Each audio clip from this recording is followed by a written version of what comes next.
Oke Sobat Tiknas sekalian, jumpa lagi bersama saya Irwan Syahnudzar masih di acara podcast kita Bicara TIK Batik. Kali ini masih dengan tema yang kemarin masih dalam tema besar kita, Kedaulatan Digital Nasional atau Digital Sovereignty. Kali ini kita kedatangan salah satu pakar di bidang infrastruktur digital.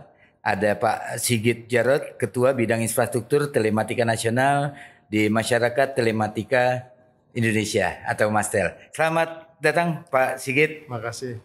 Bagaimana perjalanannya? Alhamdulillah lancar. Nggak terlalu macet hari ini Pak ya? Lancar menikmati transformasi publik yang baru sekarang. Oh gitu Pak ya? Lancar. Tapi kayaknya hari ini tadi sih menuju ke sini sih agak-agak lumayan padat Pak. Kalau tadi saya lancar selalu duduk dapat tempat duduk. Oh gitu Pak ya. Jam siang. Iya. Oke Pak, sekarang kita mau bicara tentang kedaulatan digital Pak. Bicara kedaulatan digital kan tentunya ini bagaimana kita menjaga kepentingan nasional kita Pak. Bagaimana supaya apa yang sesuatu yang seharusnya menjadi hak kita ini bisa kita kuasai, kita kelola, kemudian manfaatnya bisa dirasakan semaksimal mungkin untuk masyarakat kita sendiri. Yeah. Nah, salah satu bagian dari kedaulatan nasional itu adalah kedaulatan infrastruktur nasional. Seperti kita tahu ya, kita juga harus mengakui Pak ya, masih ada keterbatasan di Indonesia bicara infrastruktur. Kita masih belum mampu memproduksi perangkat, masih ada lah hal-hal seperti itu. Nah, tentu Bapak sebagai Ketua Bidang Infrastruktur Telematika pastinya sangat memahami nih persoalan infrastruktur Pak ya. Kalau menurut Pak Sigit, kondisi saat ini kalau kita bicara kedaulatan infrastruktur digital, kondisi saat ini sudah seberapa berdaulat sih Pak kita? Ya, ini kalau melihat pertanyaannya kata kuncinya 3 ya, kedaulatan infrastruktur digital. Ya. Nah, pertanyaan apakah kita berdaulat atau tidak, itu kalau secara akademis kembali kepada pertanyaan berdaulat itu apa gitu.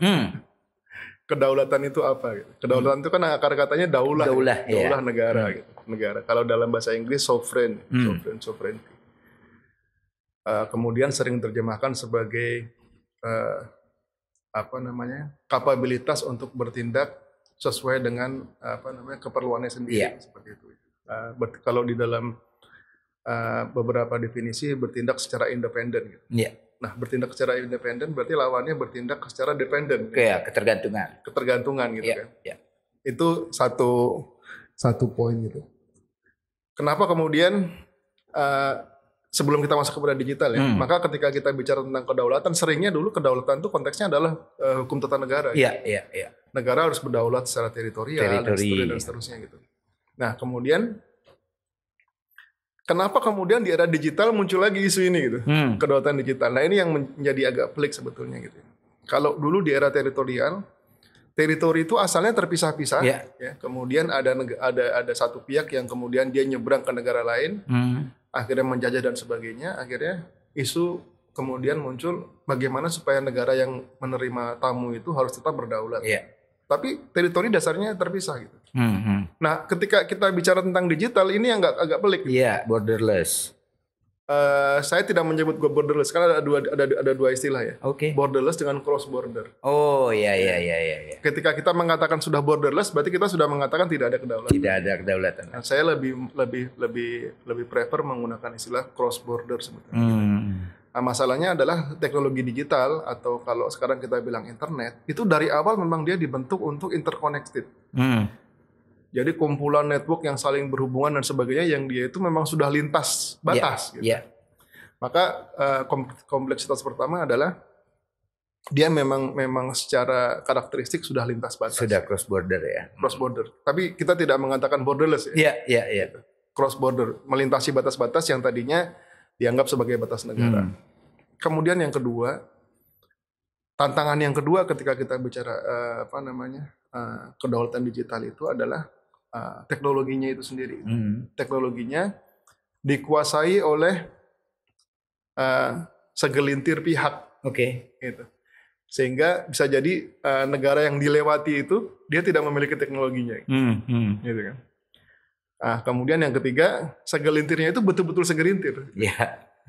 mungkin bisa dihitung dengan jari tangan gitu. Ya, Nah ya. inilah yang kemudian ketika kita bicara apakah kita ingin berdaulat secara digital, semua orang akan mengatakan ingin berdaulat secara digital. Apalagi kalau kita sebagai warga negara Indonesia itu amanat undang-undang Ya, betul. dalam pembukaan Undang-Undang Dasar 45 kan cita-citanya adalah merdeka, bersatu, berdaulat, Berdaulat, adil dan adil, makmur. makmur. Maka ketika ada orang Indonesia mengatakan kita tidak perlu berdaulat, ya dia udah salah secara cita-cita nasional. Secara konstitusi ya sudah salah. Secara konstitusi sudah salah. Hanya kemudian ketika kita mengatakan bagaimana kemudian kita bisa berdaulat secara digital, nah ini yang agak tidak mudah gitu. Ya, Mudah diucapkan tapi tidak. dalam level lip service gitu kan, tetapi diimplementasikannya ternyata tidak mudah. Ya, Di tidak antaranya semudah tadi itu juga gitu, beberapa ya. faktor yang saya katakan tadi gitu. Faktor memang karakternya karakter yang lintas batas, Ya. interconnected. Oke. Kemudian karakter dia memang teknologinya dikuasai oleh pihak-pihak tertentu, dan yang ketiga terkonsentrasi dengan sangat gitu, seperti itu. Nah, kata yang ketiga tadi apa? Infrastruktur. Infrastruktur. Nah, ini tergantung bagaimana kita mendefinisikan infrastruktur. Infrastruktur itu apa gitu. Oke. Saya menggunakan salah satu istilah yang dipakai di di antara banyak istilah itu ya. Saya menggunakan istilah yang dipakai di SDIA, Sustainable Digital Infrastructure Alliance gitu. Oke. Dia mengatakan bahwa yang namanya infrastruktur digital atau digital infrastructures itu adalah the total physical and software based infrastructure necessary to deliver digital goods, products and services.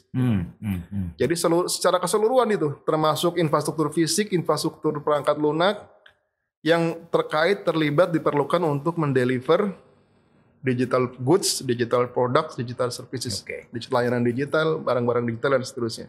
Maka ketika kita bicara infrastruktur digital, ini tercakup di dalamnya data center, kemudian fiber, kemudian server, ya, kemudian segala virtualisasi IT, kemudian infrastruktur tentunya infrastruktur telekomunikasi, dan termasuk personelnya gitu, SDM-nya gitu. SDM termasuk di dalam infrastruktur, Pak ya? Betul. Tidak dipisah deh ya? Nah, dalam definisi ini begitu gitu. Iya. Nah, makanya kemudian ketika kita kembali kepada definisi tadi gitu, sejauh mana kita punya independensi untuk menentukan perangkat-perangkat tadi, nah itu kita perlu berkaca memang gitu kan. Karena independensi itu kan lawannya kan dependensi. Dependen ya tadi. Ya kan? Bergantung gitu. Bergantung gitu kan. Nah, sejauh mana kita punya pilihan bebas gitu untuk menentukan katakanlah data centernya, personelnya, kemudian softwarenya, kemudian platformnya dan seterusnya gitu. Nah, ini memang menjadi sebuah tantangan yang luar biasa gitu. Jadi kembali, apakah kita ingin berdaulat gitu? Ya. Semuanya ingin berdaulat itu. Tapi apakah berdaulat itu semudah membalik telapak tangan? Ternyata pasti nggak mudah. Tidak gitu. Iya. It's a long journey that needs roadmap dan seterusnya gitu. Kurang lebih begitu sebagai pengantar itu. Oke. Independen lawannya dependen. Itu tergantung pilihan kita. Betul. Tapi kalau ditanya ke semua orang, rasanya tidak ada yang akan menjawab kita harus bergantung, rasanya tidak ada, Pak ya. Betul. Semua pasti akan bilang, kita harus berdaulat, kita harus merdeka, kita tidak perlu bergantung kepada orang lain. Tinggal dikembalikan pertanyaannya, kalau kondisi existing saat ini, memang sudah seberapa siap sih untuk independen? Sudah seberapa siap fighting untuk sampai pada kondisi independen? Karena proses ini pastinya akan sangat berat, Pak ya. Iya. Nah, kalau Bapak melihat kondisi saat ini bagaimana, Pak? Untuk katakanlah harapan kita sampai di level independen. Ini bagaimana menurut Bapak? Yang pertama kalau menurut saya secara prinsip kita mesti tetap punya harapan bahwa kita perlu berdaulat. Bisa independen. Sebagaimana dulu para pendahulu kita meskipun sedang katakanlah kerja paksa dan sebagainya, tapi justru kemerdekaan itu berhasil karena memang mereka tidak pernah putus asa dengan harapan kemerdekaan. Iya, itu poinnya, Pak. Nah, sekarang pun seperti itu, meskipun kondisinya cukup berat tadi kondisinya, penguasaan hegemoni oleh beberapa penyedia teknologi itu luar biasa. Tapi prinsip pertama, kita tidak boleh lepas harapan bahwa kita perlu berdaulat dan harus berdaulat. Nah, pertanyaan apakah kita bisa atau tidak? Saya ingin menggambarkan demikian tidak mudahnya ya. Kenapa isu kedaulatan digital atau digital sovereignty ini cukup hangat katakanlah 1 dekade terakhir, khususnya 5 tahun terakhir. Bahkan cukup hangat di Amerika yang dia hegemoni digitalnya luar biasa. Di Eropa juga Pak bahkan cukup hangat di Eropa. Ternyata mereka pun merasakan mulai lepas kendalinya dunia digital ini gitu. Seperti itu. Oke. Ini maaf Pak, Amerika mulai merasakan mereka kehilangan kontrol atau bagaimana? Mereka merasa pasarnya terancam gitu ya? Jadi ternyata Amerika itu masih pegang kontrol atau kendali dalam konteks ini apa namanya? Ketika permainannya tuh di level seperti apa di layernya Google, kemudian Facebook, Amazon dan sebagainya masih dalam kendali luar biasa Amerika. Tapi ketika masuk ke era 5G, ternyata kekuatan Amerika tidak seperti dulu lagi. Iya, hegemoninya mulai terganggu. Ya? Oke. Beberapa perusahaan Cina sudah mulai menguasai patennya. Dulunya perusahaan Eropa, kemudian sekarang udah mulai bergeser ke Cina. Kemudian akhirnya kita mengenal 5 tahun terakhir ini apa yang dikenal dengan perang dagang di dunia ini. Nah itu ketika saya baca dalam beberapa kajian, ternyata akarnya adalah masalah kedaulatan digital. Jadi upaya Amerika untuk menjaga kedaulatan digital itu mengemukanya dalam bentuk perang dagang. Eropa lebih menarik lagi. Karena dia bukan di level negara, tapi sudah dibawa di level regional, Europe Commission. Europe Commission bahkan salah satu dokumen terlengkap adalah dokumen yang merupakan naskah kebijakan di European Parliament. European Parliament bahwa Eropa memerlukan atau punya kepentingan untuk menjaga digital sovereignty. Kenapa? Karena mereka mengakui bahwa mereka sudah lepas kendali. Kemudian kita melihat kalau di Amerika tadi upaya mereka adalah dengan melakukan perang dagang. Waktu zamannya Donald Trump ya. Kemudian sekarang juga masih belum sisa. Nah ternyata ketika kita melihat Eropa, kalau kita mengenal istilah GDPR ya, GDPR itu upaya mereka untuk menjaga kedaulatan digital mereka. Kemudian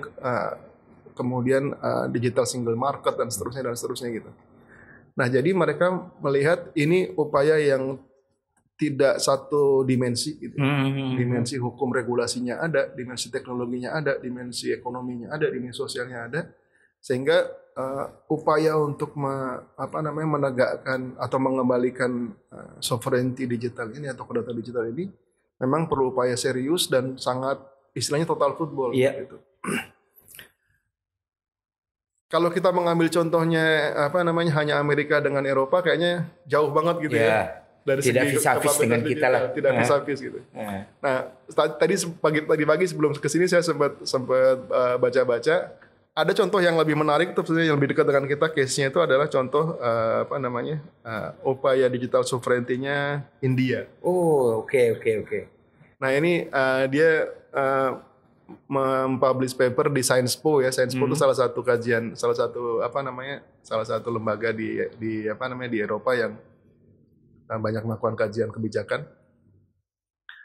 Nah, yang dia nih mengatakan di situ digital sovereignty in India gitu, kedaulatan digital di India, apa policy agendanya, apa agenda kebijakannya, apa diskursusnya, kemudian apa kemampuan Indianya seperti apa gitu. Nah, ini ketika kita coba ungkap, menarik itu. Yang pertama gini, ketika kita mengatakan policy agendanya itu. Nah, dia mengatakan ini. Policy agenda India untuk menjaga digital sovereignty sebagaimana halnya Eropa yang dia mulai dari GDPR, digital single market dan sebagainya. Mereka mulai dengan berbagai undang-undang itu. Undang-undang perlindungan konsumen, undang-undang keamanan cyber, kemudian undang-undang macam-macam lah gitu. Nah, sehingga dari sini kita mungkin bisa belajar gitu. Regulasinya duluan, Pak ya. Betul. Track record kita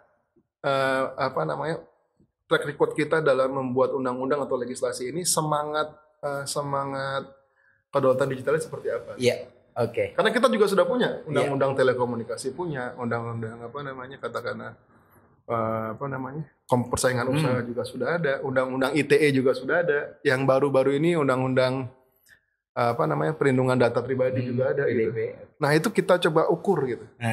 Sejauh mana semangat penegakan kedaulatan digital itu sudah tercover dalam undang-undang itu. Kalau memang belum ya berarti mungkin pada revisi berikutnya kita perlu masukkan. Perlu masukan. Karena sumbernya atau rootnya ada di situ. Gitu. Itu di level legislasi, ya, di level policy agenda. Oke. Yang kedua adalah ketika kita bicara di level diskursus, ya, diskursus. Nah, India ketika menyuarakan apa namanya semangat kita perlu menegakkan apa namanya kedaulatan digital. Dia mewujud menjadi 3 diskursus ternyata gitu. Oke. Yang pertama diskursus anti kolonialisme.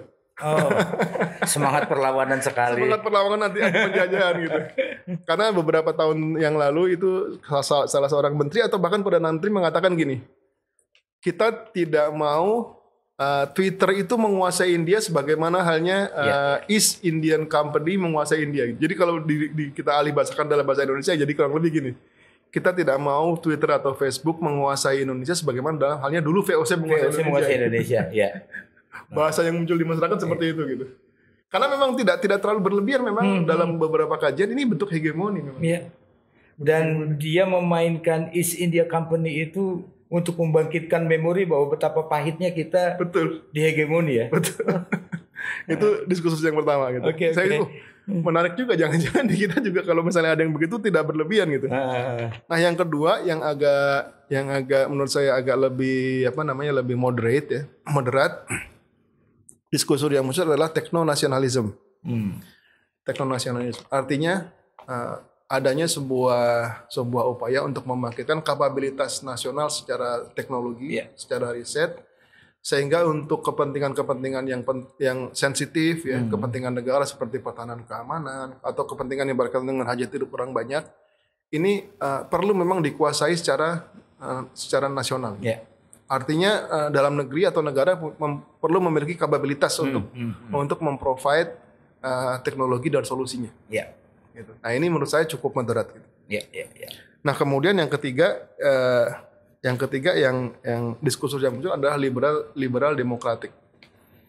Menurut paper itu ya. Liberal demokratik artinya ini agak gagah kalau ini, bahwa India perlu memiliki apa yang disebut sebagai digital leadership sehingga memimpin negara-negara yang tertindas ini untuk sama-sama melawan gitu. Mungkin mirip sebagaimana halnya dulu Pak Karno ketika jadi saya pikir oh ini ngomonginnya new emerging force ini. Emerging force gitu. Iya. Gitu. Karena yang melakukan hegemoni itu ternyata hanya pihak tertentu dan yang tertindas yang korbannya cukup banyak gitu. Iya. Nah, sehingga ketika kita bicara leadership, digital leadership itu ternyata tidak hanya di level negara, cuman bahkan di level eksternal. Ini kalau kita hubungkan, ini mirip dengan beberapa pakar hukum tata negara yang mengatakan bahwa kedaulatan itu dimensinya ada 2 gitu.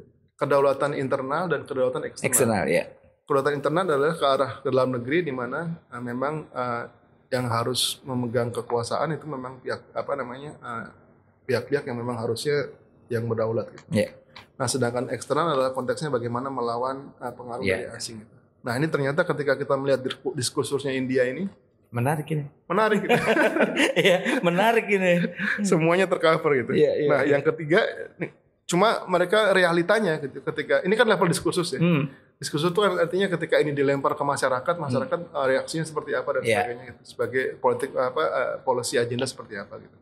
Tapi pada kenyataannya memang mereka menghadapi tantangan semacam keharusan trade off gitu antara kepentingan untuk mendapatkan benefit secara ekonomi dengan kapabilitas masyarakat dan kapabilitas teknologi. Nah, dari beberapa contoh ini ya, contoh Amerika, contoh Eropa, dan terakhir contoh India yang menurut saya sangat dekat dengan kita kalau India ya. Ini kemudian kita bisa mengambil inspirasi sebetulnya gitu. Semangat kita untuk berdaulat, gitu kan. Semangatnya mulai dari anti penjajahan sampai dengan keperluan untuk menguasai teknologi untuk teknologi yang sifatnya sangat sensitif gitu ya. Tapi pada prakteknya gitu kita harus melakukan semacam balancing atau trade off gitu antara kepentingan untuk mendapatkan manfaat ekonomi dan juga kepentingan untuk menguasai teknologinya itu. Sehingga menarik ya ketika kita kembali ini ke level infrastruktur. Katakanlah infrastruktur tuh yang mudah misalnya infrastruktur telekomunikasi. Di situ ada BTS, di situ ada fiber optik, backhaul dan seterusnya. Ya. Apa iya gitu? untuk seluruh sistem itu kita sama sekali tidak ada yang bisa buat sendiri. Ya. Gitu. Kalau katakanlah kita ganti semua cukup beresiko. Ya. Karena kalau kita ganti semua nanti resikonya kita tertinggal teknologi beberapa tahun, sementara teknologi itu sudah cukup maju. Gitu. Sehingga pertanyaan yang perlu diajukan adalah mulai dari mana kita perlu bisa Itu mandiri. kondisi saat yang ada, kalau kita bilang kita semuanya harus produksi sendiri juga rasanya sulit. It doesn't make sense gitu. Akan mundur, gitu, tidak realistis, betul. Akan tertinggal. Gitu. Akan tertinggal karena teknologi majunya begitu cepat. Iya. Oke. Sementara kalau kita bilang kita pakai semuanya, balik lagi kita sangat ketergantungan. Betul. Iya. Gitu. Maka mulainya adalah memang dengan mana yang kita sudah mulai bisa mandiri atau kita mulai bisa memiliki kapabilitas gitu. Dan itu perlu ada upaya serius. Kalau jawabannya sekarang tidak ada, apakah 5 tahun lagi masih benar-benar tidak ada juga gitu. Oke. Sehingga kita bicara upaya menegakkan kedaulatan digital itu adalah sesuatu yang memerlukan strategi, sesuatu yang memerlukan roadmap. Konsepnya harus jelas dulu, kemudian strateginya harus jelas, nanti tinggal aktornya siapa gitu. Tidak bisa sporadis Pak ya? Tidak sporadis dan tidak hanya, jangan sampai dijadikan sebagai lip service aja gitu. Itu. Ini kan ini satu barang dagangan yang cukup seksi sebenarnya. Seksi Pak. gitu, enak gitu, digagah banget sebenarnya. Tapi ternyata wujudnya nggak ada. Khawatirnya kan seperti itu. Oke.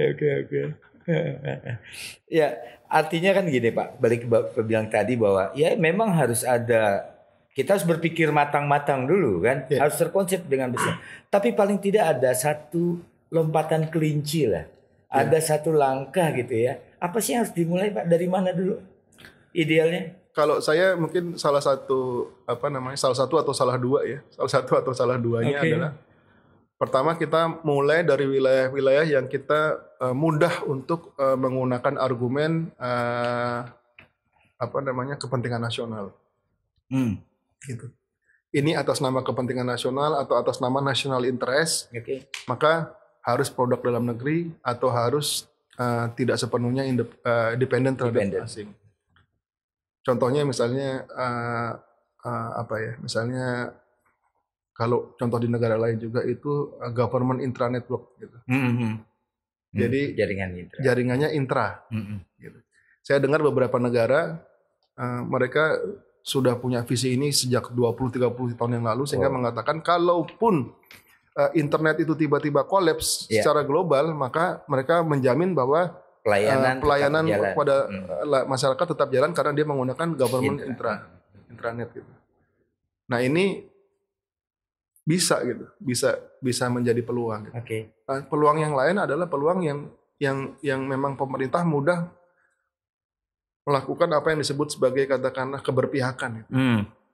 Keberpihakan. Contohnya misalnya katakanlah untuk teknologi di pedesaan atau teknologi di pelosok, kita mengutamakan produk dalam negeri atau teknologi di tempat-tempat khusus katakanlah di dalam kampus dan sebagainya gitu. Nah ini menurut saya kalau ada semacam upaya-upaya serius begitu ya, saya pikir bukan hanya menarik buat pemerintah sehingga dia tidak berhenti di lip service, tapi juga akan menumbuhkan semangat luar biasa di teman-teman yang melakukan pengembangan riset, kemudian teman-teman di kampus dan sebagainya gitu. Jadi ada harapan bahwa buat SDM teknologi mereka masih punya harapan dan bakal kepake gitu ya. Bukan cuma lagi-lagi dari Amerika, lagi-lagi dari Eropa, Cina, India, cuma itu aja gitu ya. Betul. Nah ini menurut saya sih harapan itu masih ada lah gitu. Oke Pak, tapi kan kalau kita lihat sebenarnya pemerintah sudah ada ya beberapa regulasi terkait. Misalkan kayak bicara TKDN dan yang lain-lain gitu ya. Sebenarnya ada, cuma persoalannya memang ini masih menjadi kepingan-kepingan puzzle. Jadi belum ada satu grand tema bicara kedaulatan digital. Jadi kalau tadi kan India bicara kesadarannya dimunculkan dulu. Kalau di kita mungkin itu kali Pak ya. Sebenarnya udah ada senggolan-senggolan kecil gitu kan. Bisik-bisik romantisnya sudah ada. Cuma memang belum jadi gaung besar. Betul. Gitu ya. Itu gimana menurut Bapak? Itu sudah ada ya gitu artinya. Sekarang kita coba mengukur aja gitu. Kita mengukur diri sendiri gitu. Apakah TKDN itu sudah sejauh mana TKDN itu mengarah kepada kedaulatan digital gitu. TKDN itu semangatnya luar biasa bagus gitu ya. Maksudnya jangan sepenuhnya impor, Iya. tapi sebagian diproduksi di dalam negeri sehingga kita juga kebagian manfaat ekonomi yang lebih gitu. Karena kalau misalnya diciptakan dalam negeri atau diproduksi dalam negeri tentunya menyerap juga sebagian tenaga kerja pabrik dalam negeri. Atau TKDN ini kan ada exit clause-nya, escape clause-nya ya. Ternyata bukan hanya hardware-nya tapi bisa juga TKDN dalam bentuk software dan seterusnya gitu. Iya. Pengembangan dan sebagainya. Tapi sejauh ini manfaatnya lebih kepada ini ya, lebih kepada SDM dan SDM gitu. Penyerapan tenaga kerja. Ya itu. Tapi paling tidak semangatnya kan sudah mulai nih kelihatan bahwa ya kita harus mengedepankan ini walaupun mungkin saat itu dikeluarkan kepentingannya hanya sebatas penyerapan tenaga kerja. Betul. Mungkin gitu ya. Betul. Tapi paling tidak ini kan sebenarnya bisa kita katakan terkait dengan digital sovereignty kan? Iya, tapi harus di level up sih, harus scale up ya. Scale up, bukan sekedar penyerapan tenaga kerja, tapi memang menciptakan kemandirian. Oke. Makanya Eropa ketika menyatakan kekhawatirannya dengan mulai hilangnya kendali mereka di digital, itu salah satu indikatornya adalah berkurangnya paten mereka. Oke, jumlah paten mereka di digital dalam isu tertentu, dalam sektor tertentu gitu. Ya, nah, maka kalau kita hanya dengan TKDN itu nggak ada hubungannya dengan paten gitu. Iya. Nah, sehingga TKDN bagus gitu ya. Tapi kalau mau mengaitkan dengan kedaulatan digital itu masih jauh banget ya. Masih manufaktur gitu ya. Masih lebih ditingkatkan luar biasa sampai perlu ada inovasinya, kemudian ada penguasaan teknologinya dan seterusnya. Tapi ini jalan yang baik karena Cina pun gayanya kan begitu. Iya. Ketika mereka memproduksi waktu itu ketika mereka membangun kereta cepatnya itu kan mereka milih beberapa solusi, akhirnya yang dipilih solusinya Jerman kalau nggak salah ya, Maglev itu kan. Syaratnya kan bahwa mereka nanti bisa bikin sendiri. Ada target sekian tahun mereka harus sudah bisa produksi. Gitu. Iya, sehingga ada teknologi transfer, dipaksakan teknologi transfer gitu seperti itu. Nah, kalau sampai sana mungkin akan terkait dengan kedaulatan digital. Jadi kalau TKDN itu didorong sampai ke level teknologi transfer, bahkan nanti kita bisa mengembangkan lagi. Nah, itu mungkin arahnya kepada kedaulatan digital. Ini jadi PR kita ya untuk scale up TKDN, bukan cuma di pabrik, bukan cuma di manufaktur, tapi sampai transfer teknologi. Iya. Oke. Nah, itu baru mengarah menurut saya kepada kedaulatan digital. Seperti itu Pak ya. Saya ingat ini kemarin juga sempat baca-baca ada gaya inisiatif kalau nggak salah ya, itu kekhawatiran masyarakat Eropa bahwa mereka selama ini hanya menjadi pasar dari Amerika dan Cina, gitu loh. Mungkin mereka masih bisa deal-dealan dengan Cina, tapi bagaimanapun juga market tetaplah market kan buat mereka kan seperti itu. Sampai akhirnya mereka menghimpun pemain-pemain di cloud bahwa ya pasar Eropa ini memang harus kita kuasai. Kita ini dalam artian ya pemain-pemain Eropa juga. Ya, artinya ada proteksi di situ dan pemerintahan juga ya. Oke, kita menyepakati itu. Sampai langkah proteksi seperti itu, menurut Bapak gimana? Nah, ini yang menarik ya. Jadi Eropa ketika mereka menyuarakan digital sovereignty itu ya. Memang mereka melihat ada kalau disederhanakan ada dua aspek gitu. Yang pertama adalah mekanisme protektif, yang kedua adalah mekanisme yang sifatnya ofensif. Ofensif ini dalam bentuk mendorong digital innovation gitu. Seperti itu. Protektifnya adalah aspek-aspek ekonomi, aspek sosial dan seterusnya gitu. Maka kalau tadi dikatakan mereka khawatir kalau mereka hanya jadi market itu. Nah, kalau di kita ternyata kekhawatiran itu nggak terlalu mengemuka kan gitu. Kita malah bangga kalau jadi market. Ya, gitu. Kita welcome aja semua untuk datang memberikan diskon besar gitu ya. malah diglorifikasi gitu. Kita marketnya terbesar di Asia Tenggara dan seterusnya gitu. Sementara beberapa negara justru khawatir kalau mereka jadi market. Nah, ini memang harus ditransformasi. Pemikiran ini harus diubah ya. Ini tugasnya mungkin Wantiknas juga sih sebenarnya. Siap. Karena kalau kita hanya jadi market gitu ya, ada beberapa masalah. Manfaat ekonomi kita bisa dapat kemungkinan gitu. Karena kita kan ekonomi konsumtif. Manfaat ekonomi bisa dapat. Tapi nanti ada isu tentang kedaulatan, ada isu tentang pertahanan keamanan dan sebagainya yang kemudian itu amanah undang-undang. Amanah konstitusi. Amanah konstitusi yang harus dijaga. Nah, jadi dua aspek dua tadi. aspek ini gitu. Aspek mekanisme proteksi untuk melindungi industri dalam negeri, dan yang kedua aspek ofensif yang memang mengembangkan inovasi inovasi digital itu. Ini harus dua-duanya harus jalan. Nah, itu. Artinya kan kita kalau maupun kita mau proteksi kemudian so what gitu kan, so next kitanya siap belum gitu kan. Betul. Kita mau memproteksi terus kita nggak punya apa-apa juga, nggak ngapa-ngapain juga. Akhirnya jadi kembali ke zaman batu gitu kan. Betul. Nah, kalau menurut Bapak seberapa siap kita nih pemainnya? Makanya harus pertama upayanya harus serius ya. Jadi kalau ada orang yang hanya berhenti di level lip service, ya udah nggak usah terlalu dilayani lagi. Cari orang yang serius gitu kan. Karena apa? Ini upayanya nggak bisa sebentar. Iya. Bisa 5 tahunan, bisa 10 tahunan, bisa 15 tahunan dan sebagainya. Gitu.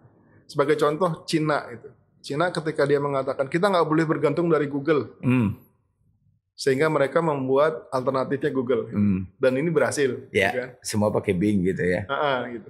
Terlepas dari apakah itu lebih bagus atau tidak gitu. Ya. Cuman mereka sudah menyiapkan alternatifnya dan sudah mengkondisikan masyarakat sehingga masyarakat sana nyaman dengan itu gitu. Walaupun awalnya dipaksa mau tidak mau ya. Awalnya dipaksa. Tapi pada akhirnya mereka nyaman. Pada akhirnya mereka nyaman, kemudian ketika mereka sudah pede akhirnya dibuka lah gitu. Silakan semua orang boleh pakai gitu ya. Betul. Demikian juga dengan ini instant messaging service ya, WhatsApp gitu. Mereka kan punya juga nama WeChat kalau salah. WeChat ya. WeChat itu. Saya pernah tanya ke teman orang Cina waktu saya beberapa kali ke Cina juga, mereka dengan pede mengatakan jauh lebih enak WeChat daripada WhatsApp gitu. Oke. Kalau buat kita kan enggak gitu. Kita masih merasakan enakan WhatsApp daripada WeChat karena kita nggak familiar gitu. Tapi itu menunjukkan bahwa bukan sekedar mereka membuat alternatif, cuman mereka mengkondisikan bahwa itu jadi marketnya tuh memang mengkonsumsi itu. Gitu. Nah, kita PR-nya juga sama gitu. Apakah kita tidak punya instant messenger? Punya gitu. Ada beberapa yang produk dalam negeri gitu. Cuma kita pernah ketemu Pak, salah satu kreatornya, dan dia sendiri bilang rasanya memang sulit, kita tidak pernah mendapatkan dukungan. Betul. Aksi afirmatifnya itu yang tidak ada. Iya. Jadi masih kecil, baru muncul, langsung dilempar ke pasar, bertarung dengan raksasa. Diminta untuk bertarung dengan raksasa. Gitu. David Goliath. Itu yang kalau David Goliath masih mending, Davidnya yang menang akhirnya. Iya, gitu. Davidnya masih punya ketapel sakti. Kalau ini kan startupnya nggak punya apa-apa juga, gigi aja belum numbuh. Nah, ini memang perlu ada langkah-langkah cerdas dan langkah-langkah keberpihakan yang memang bukan hanya serius tapi juga cerdas. Iya. Artinya mereka perlu memilih memang masuknya dari mana gitu. Kalau enggak nanti kalau kita asal sekedar semangat saja bisa dibawa ke WTO dan seterusnya. Iya. Kena penalti lagi kita. Kena penalti macam-macam. India contohnya ya. India kan sudah mendeklar itu digital sovereignty beberapa tahun yang lalu. Dan sekarang mereka sudah punya tuh yang namanya 5G versi India gitu. Oke. Meskipun katanya tidak sebagus yang versi umumnya gitu. Cuman upaya ini kan menarik. Cina juga dulu gitu. Cina itu pertama kali masuk dalam telekomunikasi kan di 3G. Waktu itu ada CDMA, ada GSM, kemudian jadi wideband CDMA. Cina bikin TDS CDMA waktu itu. Oke. Yang ketika diadu, semua juga tahu gitu. Ini masih kalah lah. Masih gitu kalah gitu. Tapi ternyata hasilnya itu bukan ketika 3G-nya, tapi ketika 4G-nya gitu. Next-nya. Generasi berikutnya mereka sudah bisa betul-betul ikutan masuk, dan generasi kelimanya, generasi 5G-nya Amerika sudah malah sampai ketakutan gitu.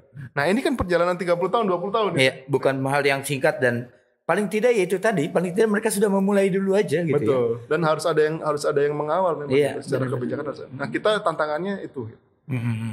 Setiap 5 tahun ganti rejim gitu ya. Ganti kebijakan dan seterusnya, sehingga ya akhirnya ini hanya indah di manis di bibir. Wah, hati-hati juga lu cuma manis di bibir. Gitu. Kita bilang bagus, terlena, begitu waktunya ya balik lagi. Tapi kita perlu serius karena sekarang kan sedang masa peralihan juga. Masuk ke era virtualisasi gitu, masuk ke era AI gitu, masuk ke era semakin cloud native dan sebagainya gitu. Masuk ke era kuantum sebentar lagi gitu kan. Jadi mana yang kita pilih, yang kita rasa kita bisa punya kapabilitas 5-10 tahun, 15 tahun ke depan, nah itu kita seriusi menurut saya sih. Gitu. Nah, itulah nanti bentuk kedaulatan digital gitu. Jadi minimal di bidang-bidang itu yang kita sudah serius itu kita sudah bisa lebih berdaulat gitu. Mungkin di bidang-bidang yang lainnya atau di aspek lainnya bagian dari digital itu kita masih ada ketergantungan, ya itu ya Ya, kita terima saja. kita akui saja bahwa memang kita punya keterbatasan. Betul. Gitu, Karena Pak, tidak ya. mungkin juga kita berlepas sepenuhnya untuk sepenuhnya independen itu agak susah juga. Ya. Ya pun kita memang ada sesuatu yang masih kita bergantung sepanjang itu pola kerjasamanya fair dan kita berdaulat dalam menentukan perjanjian kerjasamanya. Saya pikir juga nggak ada masalah kali Pak ya. Iya. Iya kan, kita yang menentukan gitu kan. Betul. Ada satu definisi apa namanya digital sovereignty yang lain itu yang saya pernah baca ya. Salah satu pakar mengatakan bahwa minimal digital sovereignty itu adalah to ensure, memastikan bahwa mereka menghargai aturan kita. Ya itu. Kalau memang teknologinya belum bisa, tapi kita memastikan bahwa aturan itu bisa ditegakkan gitu. Iya. Jadi kembali ke rootnya kan gitu. Iya. Mulainya dari policy agenda dengan legislasi gitu kan. Tapi kita memastikan bahwa legislasi itu bisa ditegakkan gitu. Marwahnya tetap terjaga gitu ya. Oke, kita belum bisa bikin, tapi yang bikinin untuk kita membuat sesuai dengan aturan main kita gitu ya. Betul. Oh, kita tetap bayar full gitu kan, tapi ya kita maunya sesuai dengan kebutuhan kita dan perlahan-lahan baru kita coba buat gitu ya. Iya. Karenanya ini perlu memang total football gitu ya. Iya. Meskipun total football bukan istilah yang populer lagi sekarang ya. Sekarang lebih terkenal kan tiki taka dan sebagainya gitu ya. Main intinya. Kalau artinya perlu ada upaya menyeluruh gitu, level legislasi, level regulasi, level kebijakan, kemudian level ekonominya, sosialnya, termasuk teknologinya. Iya. Ya mau itu total football ataupun tiki taka tetap ada kick off-nya dulu. Betul. Kalau bolanya nggak di kick off ya nggak jalan-jalan juga kan gitu. Ya artinya memang perlu apa ya? Kalau goodwill mungkin sudah ada goodwill Pak ya. Iya. Kalau bicara goodwill sudah ada, sudah banyak yang memperbincangkan. Cuma balik tadi memang keseriusannya nih yang kelihatannya memang belum muncul ya. The devils are in the details. Oke. Setannya tuh ketika didetailkan itu. Ketika didetailkan semuanya kemudian bilang du. Sebatas itu akhirnya. Tapi kalau dari pemain Pak katakanlah ya pelaku industri di Indonesia. Sebenarnya sudah seberapa siap sih Pak kalau kita bilang kita tantang. Kalian yang pemain lokal ini sudah seberapa siap untuk menegakkan dagu dan bilang bahwa kita siap untuk berdaulat? Pertama kan kita mengevaluasinya dengan apakah ada apa tidak gitu ya. Pelakunya ada atau tidak gitu kan. India itu ketika sejak mendeklar program digital sovereignty tahun 2021 kalau nggak salah akhirnya keluar semacam draft undang-undang terkait dengan semikonduktor. Yeah. Jadi sampai di level semikonduktor pun mereka akhirnya mengatakan bisa bikin sendiri. Bisa, oke. Itu kan. Nah kalau melihat itu kita juga sudah ada sebenarnya yang mampu mengembangkan itu juga sudah ada. Gitu. Ya sudah ada kan sebenarnya kan. Oke. Mampu mengembangkan semikonduktor, mampu merakit handphone, gitu, mampu mungkin memproduksi base station, kemudian kalau semacam data center saya nggak tahu juga ya teknologinya apakah kita sudah bisa bikin sendiri atau tidak. Tapi ada beberapa, misalnya IoT katakanlah ya. IoT itu kalau kita lihat ada event-event IoT makers dan sebagainya sudah cukup banyak juga yang aktif untuk menjadi kreator dan seterusnya gitu. Jadi bibit-bibitnya itu saya lihat sih ada gitu. Oke. Nah tinggal bagaimana diakomodir dan diberikan keberpihakan gitu. Aksi afirmasi kepada mereka gitu. Saya pikir kita tuh nggak kalah pinter kok ya. Kalau istilahnya Bu Sri Mulyani kan, ketika Bu Sri Mulyani pernah dalam satu sesi membandingkan antara kita dengan negara maju gitu. Bedanya apa ya gitu kan? Pinternya nggak jauh beda gitu kan. Makannya nggak jauh beda. Gitu. Sama gitu ya. Nah, ternyata Bu Sri Mulyani bilang kalau kan beliau ke Menteri Keuangan ya. Ternyata yang membedakan adalah cara memakai aset gitu. Kalau kita asetnya tidur, misalnya asetnya bekerja untuk kita gitu ya. Kalau kita asetnya di saving aja biar buat cadangan masa depan gitu. Kalau mereka disuruh kerja asetnya. Nah, mereka kerjanya sama nggak terlalu kerja keras juga sebenarnya gitu. Kalau kita lebih kerja keras dan seterusnya. Nah, sehingga kalau kita melihat itu gitu, aspek SDM kita itu sebenarnya sangat potensial. Oke. Gitu. Sangat potensial. Gitu. Jadi potensi itu ada, harapan itu sangat besar. Saya melihatnya sih seperti itu. Oke. Mindsetnya masih untuk merdeka dan berdaulat. Tetap ya? Enggak, maksud saya mindset di masyarakatnya tentang merdeka berdaulatnya ini masih seapa nih? Saya pernah disadarkan ya ketika saya alhamdulillah pernah berkesempatan untuk tinggal di luar negeri cukup lama ya. Hampir 20 tahun saya tinggal di luar negeri. Tinggal di Jepang, kemudian tinggal di Malaysia tuh. Pernah satu saat ada yang mengingatkan gini, Indonesia itu pada tahun 45 tuh mungkin satu-satunya negara atau salah satu negara di antara sedikit negara yang mendapatkan kemerdekaannya itu dengan melawan. Iya, satu-satunya di dunia kalau saya tidak salah. Iya. Satu-satunya di dunia, karena yang lain itu lebih kepada perjanjian damai, kemudian diberikan. Betul. Iya. Nah semangat itu tuh harus lagi dibangkitkan lagi gitu dengan versi yang sekarang gitu, versi yang era digitalnya gitu. Oke. Itu kan kalau zaman dulu kan ini orang gila apa gitu ya? Iya. Modal bambu runcing gitu. Seperti itu. Cuman kan ternyata berhasil gitu kan. Mungkin memang karena udah capek juga kali Pak ya, 350 tahun ya, walaupun ada yang bilang nggak nyampe juga segitu sebenarnya. Mungkin ada juga yang menggunakan narasi begini, bukan 350 tahun dijajah, tapi 350 tahun melawan penjajahan gitu. Iya. Karena nggak pernah berhenti gitu seperti itu. Nah, semangat ini nih menurut saya perlu direvitalisasi lagi di era digitalnya gitu. Ya kalau dulu zamannya merdeka gitu kan. Nah, mungkin nanti berikutnya zamannya berdaulat gitu. Berdaulat, iya. Karena proses merdekanya sudah selesai, sekarang tinggal berdaulat. Gitu. Mungkin berdaulat secara konvensional masih oke, nggak ada yang berani melewati batas negara kita. Tapi ketika masuk ke era digital, betul. Ditanya lagi, yakin sudah berdaulat kan gitu. Nah, jadi membahasakan ini kalau istilahnya India tadi diskursusnya itu di kalangan generasi Z dan milenial itu kalau misalnya bisa masuk itu mantap gitu. Oke. Jadi semangatnya itu sustain gitu. Artinya memang kalau kita berkaca ke India ya kita harus melupakan para baby boomer gitu ya. Potong satu generasi yang tua-tua ini biarkan, tapi yang di muda sudah dipersiapkan bahwa kita sudah berdaulat. Enggak lah, yang baby boomer yang ada semangat kita ikutin lah gitu. Oh tetap dipakai ya. Tapi kalau yang kira-kira gak udah semangat udah tinggal aja gitu. Jadi jangan khawatir, untuk yang baby boomer masih kepake kalau menurut Pak Sigit. Dicoba aja dulu nanti gitu, semangatnya masih ada atau enggak gitu. Walaupun mungkin sudah agak kendor tapi secara semangat masih ada, masih bisa kita pakai lah ya. Ya karena memang kalau bicara itu kan agak sulit ya Pak Sigit ya. Kita bilang kalau secara kemampuan sebenarnya kemampuannya ada gitu kan. Kemauan ya sebenarnya ada juga kemauan gitu. Coba gini contoh mudahnya ya. Kita kalau misalnya dibangkitkan lagi visi, kenapa dulu Indonesia menjadi punya Palapa satelit Palapa. Satelit Palapa ya. Itu kan visinya dahsyat sekali. Kan? Oh iya. Di era itu siapa yang punya waktu itu kan kita jauh sekali ke depannya itu jauh sekali gitu. Karena membutuhkan kita ini negara kesatuan ini semuanya menerima sinyal telekomunikasi. Itu pada saat itu tahun 60-an itu, 70-an enggak salah itu. Rasanya memang tidak ada ya negara archipelago yang sebegitu luas gitu kan. Kebutuhan kita mesti disatukan sama satu informasi yang sama gitu ya. Betul. Nah, model-model begini nih, model-model semangat-semangat begini nih mungkin perlu ada lagi di era digital, versi digital. Versi digital. Versi digital. Nah, itu yang tadi saya bilang mindset di era digital ini nih. Iya.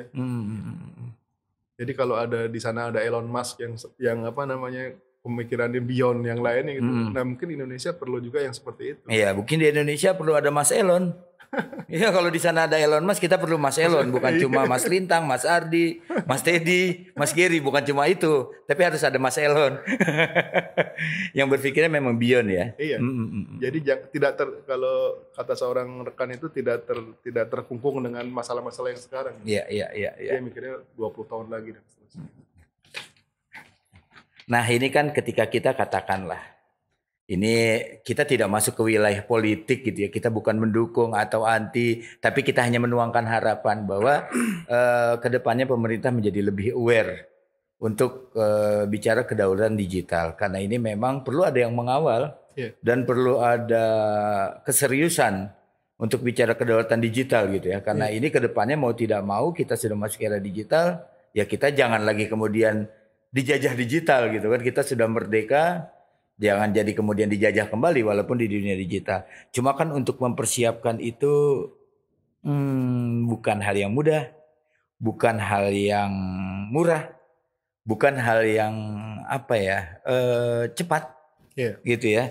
Itu bukan hal yang cepat, bukan hal yang mudah, bukan hal yang murah gitu. Nah belum lagi kita bicara anggaran yang juga pastinya juga tidak sedikit gitu. Betul. Ya.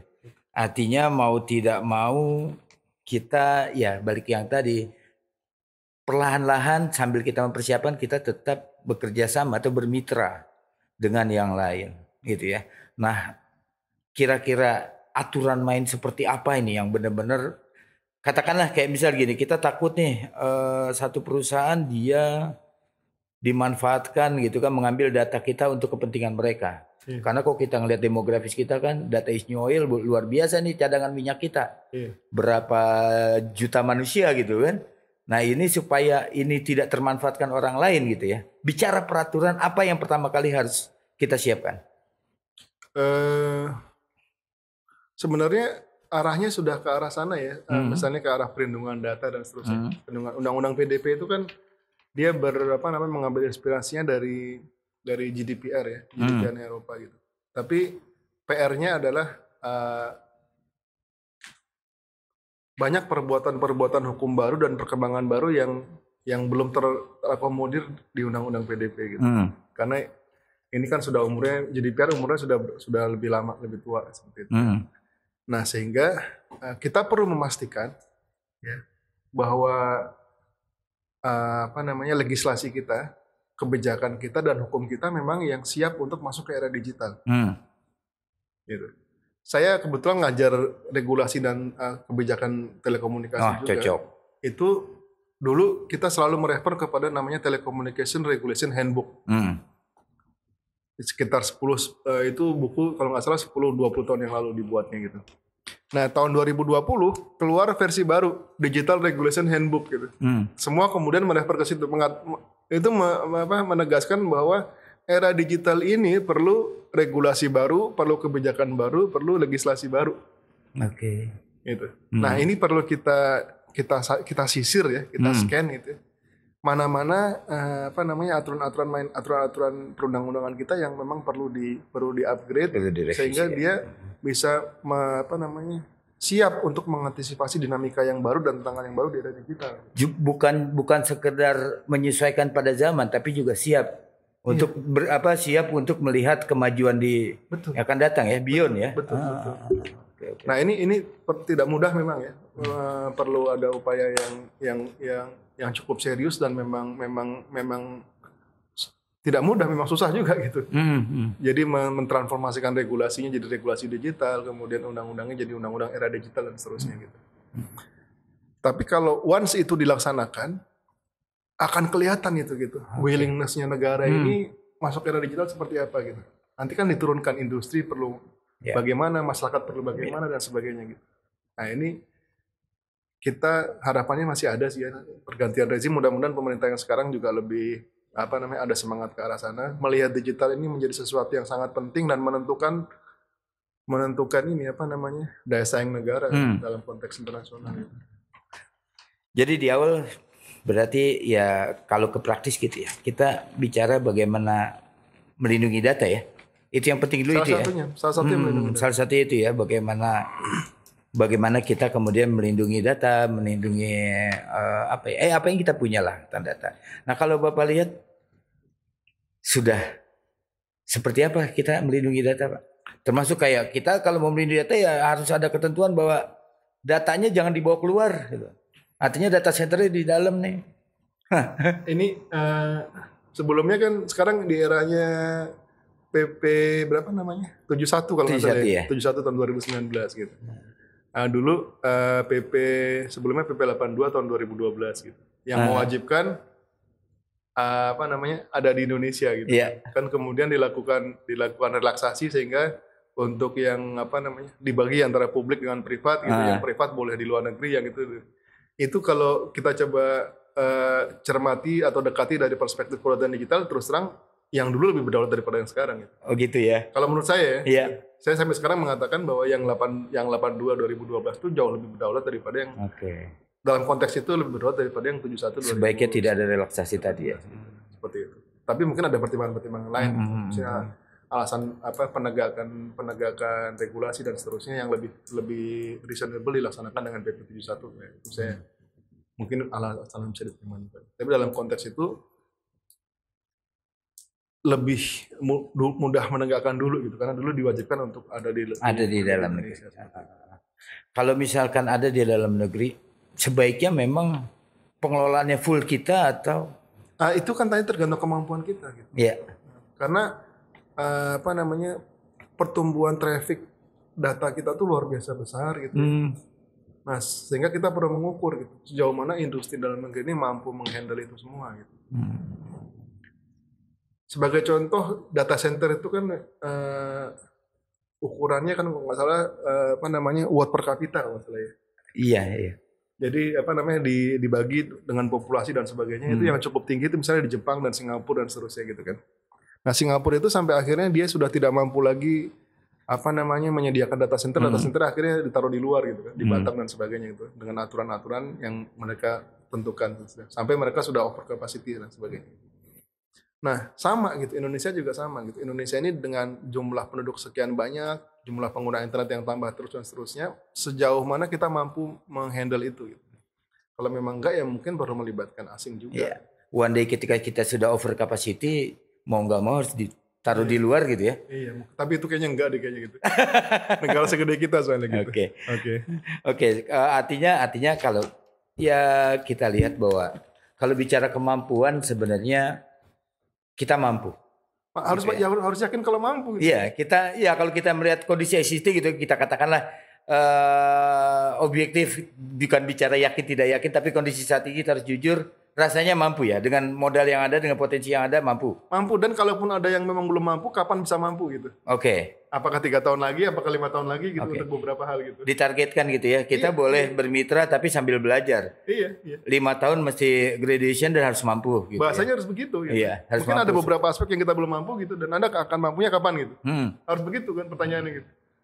Oke. Artinya memang kita harus bilang, kita harus bergerak dengan segala potensi yang ada. Apapun itu, seberapa besar pun itu, betul. Sebagus apapun itu gitu ya. Karena kita harus berdaulat gitu. Kita harus mandiri dan berdaulat gitu. Jadinya begitu. Dan secara regulasi, walaupun mungkin bisa dibilang masih belum terlalu ini, tapi paling tidak sudah mulai ke arah sana, sudah ada. Gitu ya. Bicara isu, banyak masyarakat yang kalau di level itu mungkin sudah di atas aware lah ya. Sudah mulai interest, sudah mulai tertarik untuk membahas digital sovereignty gitu ya. Pemerintah juga sebenarnya sudah ini mulai. Tinggal bagaimana kemudian mengkonsolidasikan semua ya. Gitu ya Pak Sigit ya. Mengkonsolidasikan semua supaya ini benar-benar bisa berjalan dengan target ya, katakanlah kalau kita ngomong visi digital 2045 ya. 2045 paling enggak kita sudah kick off lah, sudah mulai bicara bahwa kita harus berdaulat di dunia digital gitu ya. Atau milestone-nya 2030 lah.